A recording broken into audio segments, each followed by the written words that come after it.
Hi there, Andy Milligan, founder of MMG Design. If you give me 90 seconds, I'm going to take you through everything that you need to include on your homepage and a high converting example of how it actually looks when done super well.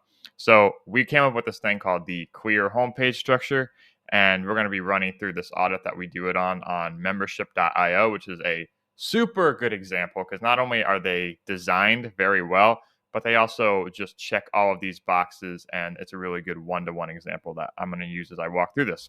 So clear. C is you connect with the problem. You call out the core pain and identify the solution that your ICP needs to see. And keep in mind, as we go through all these, the higher on your homepage you can include them, the better it's going to be because retention dips significantly past the hero section. Not a lot of people scroll. They're even jumping straight to the navigation, or they don't even make it halfway down the page. So if you can rank stack all of these 5 tools above the fold of your homepage, you're doing a great job.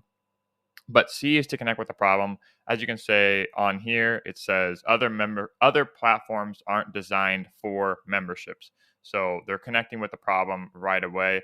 You guys think on ads, a lot of times companies will call out the problem right away. So it creates a very sticky component and it grabs your attention to then present the rest of these 4 frameworks.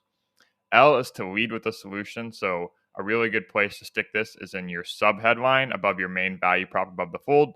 So in Membership.io's case, they do it in their subheadline. They say, pick the only membership platform that's specifically designed for membership. So they're solving that pain right away. And then as they go in and reinforce it with the rest of their evidence, they know that they're solving the main thing that they need to. E is to explain the method. One of the biggest things that we say here is when we audit these websites, we say show, don't tell.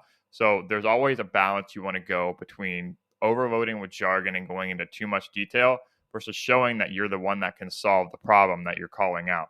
So we usually do these in no more than 3 or 4 sections. They do it beautifully here. They also combine their software components with their ICP. So they have different pain points that their software addresses, and they go behind the scenes just enough to show that they're solving the problem that they're calling out. A is to anchor with evidence, so they're always using social proof. As much social proof above the fold you can include as possibles. Video testimonials, headshots, case studies, testimonials, numbers, anything that's going to build trust and credibility. Basically, the message is, I've solved this problem for other people like you. That's such a one-to-one connection that viewers can make every time they see it on your site. And R is to remove any barriers. You want to have CTAs sporadically throughout your site. Make sure that the next step after users click the CTA is delivering on that promise. But a lot of times we'll see this manifested through a strong closing message that directly addresses the next step. As you can see in membership's case, choose the platform that's actually built for memberships. A very strong way to close a sale.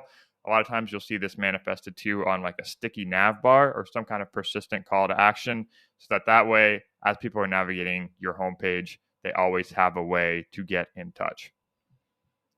These are the 5 lowest hanging fruits that you need to address on your homepage. And if you've covered all of these as high as you can on the homepage, you're going to be set up for success, and you're already doing better than 90% of people out there.